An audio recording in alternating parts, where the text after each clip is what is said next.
Hello everyone! Welcome to Untold History, the channel where we explore the hidden and fascinating corners of history that are often not mentioned in traditional books.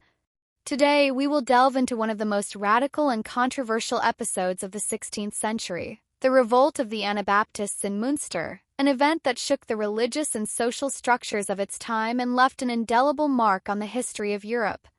This rebellion is set in the broader context of the Protestant Reformation, a period of profound religious, social, and political transformations in Europe.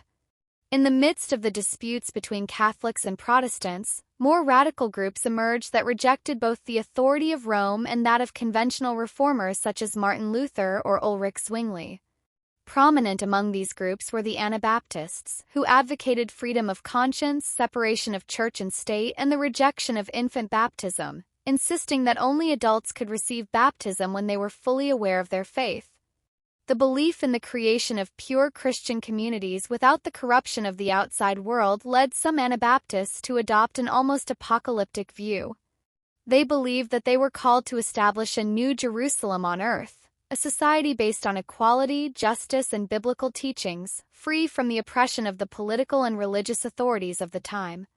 These ideas found their most dramatic expression in the city of Münster, in the Westphalia region, in what is now Germany.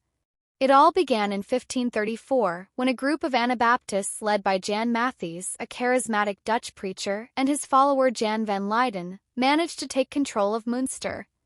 Taking advantage of the climate of tension and discontent in the city, the Anabaptists expelled the civil authorities and established a theocratic regime that sought to implement their vision of an ideal Christian community.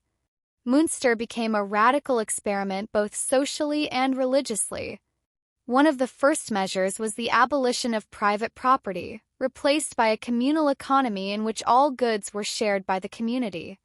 This radical idea was seen as a way to eliminate inequalities and ensure that all members of the community had the necessities of life. But the reforms were not limited to the economy. Religiously, leaders introduced practices that scandalized both Catholics and Protestants. Under the leadership of Jan van Leiden, who proclaimed himself King of the New Zion, polygamy was imposed, justified by selective biblical interpretations and seen as a way to prepare the community for the imminent arrival of the kingdom of God. Women, mostly widows or unmarried, were forced to accept this system amid a climate of increasing authoritarianism and control.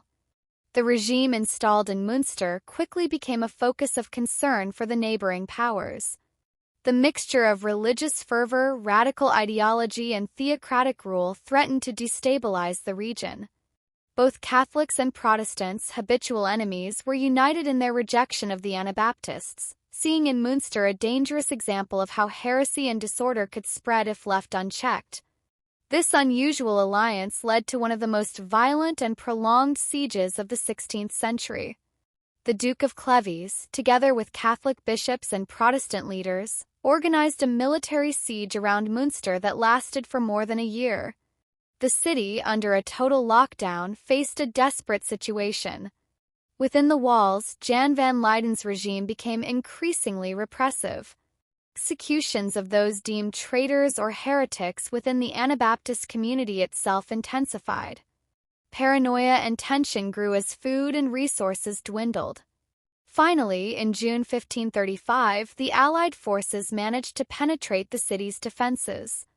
The fall was swift and brutal. Anabaptist leaders, including Jan van Leiden and his leading followers, were captured and subjected to summary trial. They were tortured and publicly executed as a warning to other radical movements that might arise.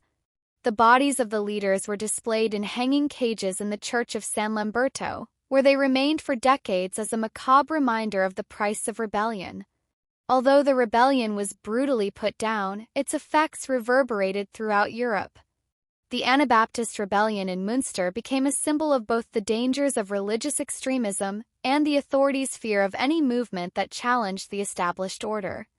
For more moderate Protestant reformers such as Luther, this event confirmed the need to keep the Reformation within certain limits to avoid anarchy. For Catholic authorities, Münster was proof of the need to maintain rigid control over religious interpretations to prevent the spread of heresies. Despite its apparent defeat, however, the Anabaptist movement did not disappear. Although severely repressed, the Anabaptists found refuge in smaller, less visible communities, giving rise to groups such as the Mennonites and the Amish, who held many of the original beliefs, such as the separation of church and state, nonviolence, and freedom of conscience. Münster's story became a grim example for those who dreamed of creating a perfect Christian society, but it also served to reinforce the idea that religious convictions, when taken to the extreme, can have a profound impact on history. The influence of this movement extended beyond the European context. Over the centuries, some of the ideas promoted by these groups, such as freedom of religion, pacifism, and community autonomy, found an echo in movements and communities in North America, where many of these congregations were established. Thus, what began as a local revolt in a small town in Germany ended up influencing the configuration of societies and models of life in other parts of the world, demonstrating that even the most radical and marginalized movements can leave a lasting legacy.